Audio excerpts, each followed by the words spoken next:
স্পিকারের কথা বলার সময় যে জোশটা আপনারা দেখাচ্ছেন, এটা সংসদ পরিপন্থী কাজ। এটা তো আওয়ামী লীগের আমল না। এখানে আপনারা ইচ্ছা মতো সরকারকে ক্রিটিসাইজ করতে পারছেন। শোনেন,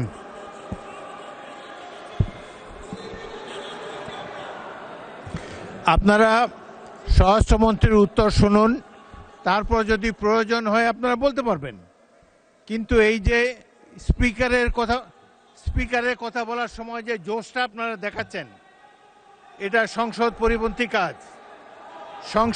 সংসদের রীতিনীতি মেনে কার্যক্রম পরিচালনা করতে হবে।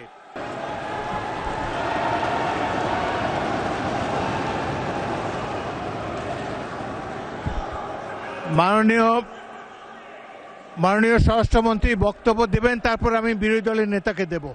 আপনি বসুন। মাননীয় স্বরাষ্ট্রমন্ত্রী, আপনি বক্তব্য দেন, তারপর আপনি বলবেন। বিরোধী দলের নেতা অপেক্ষা করুন, তার বক্তব্যটা শেষ করুন, তারপর আপনি বলবেন। আপনাকে ফ্লোর দেব।